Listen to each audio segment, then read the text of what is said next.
નમસ્કાર મિત્રો, welcome to વિદ્યાર્થી જંકશન.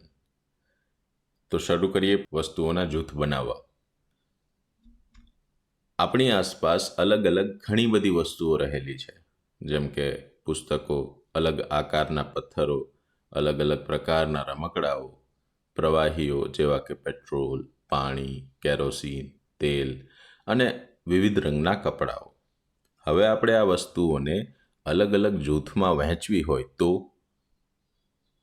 આપણે આ વસ્તુઓને તેમના રંગ, આકાર, બનાવટ તથા તેમના ઉપયોગના આધારે અલગ અલગ જૂથમાં વહેંચી શકીએ.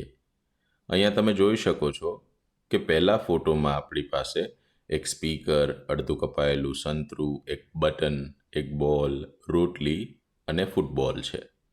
તેવી જ રીતે અહીંયા આપણી પાસે એક ફાયર બ્રિગેડનો ટ્રક, કાર, બસ, સ્ટ્રોબેરી, સફરજન, ટમેટું, ગુલાબ, પતંગિયું આવી બધી વસ્તુઓ રહેલી છે.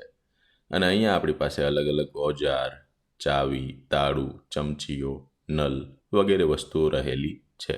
હવે પ્રથમ ફોટોમાં તમે જોયું હશે કે તમામ વસ્તુઓનો આકાર ગોળ છે. તો આ વસ્તુઓનું જૂથ તેમના આકારના આધારે બનેલું છે. બીજા ફોટોમાં તમે જોશો કે તમામ વસ્તુઓનો રંગ લાલ છે. તો આ વસ્તુઓનું જૂથ તેમના રંગના આધારે બનેલું છે. એવી જ રીતે ત્રીજા ફોટોમાં તમામ વસ્તુઓ કોઈને કોઈ ધાતુથી બનેલી છે. તો આ વસ્તુઓનું જૂથ તેમની બનાવટના આધારે બનાવવામાં આવ્યું છે.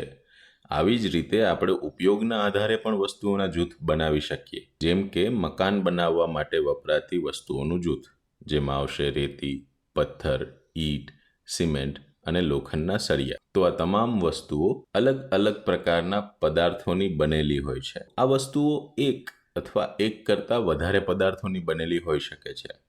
આ પદાર્થો જેવા કે કાચ, ધાતુઓ, પ્લાસ્ટિક, લાકડું, રૂ, કાગળ અથવા માટી.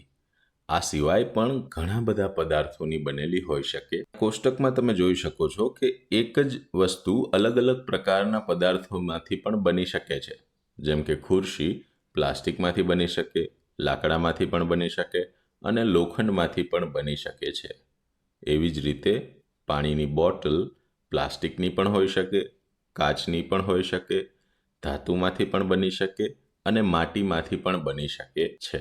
આ પરથી આપણને એક વસ્તુ જાણવા મળી કે એક જ વસ્તુ અલગ અલગ પદાર્થમાંથી પણ બની શકે છે.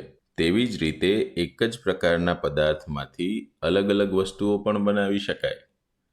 જેમ કે લાકડું, તો લાકડામાંથી ખુરશી, ટેબલ, હળ, દરવાજા, બળદગાડું આવી વગેરે વસ્તુઓ બને છે.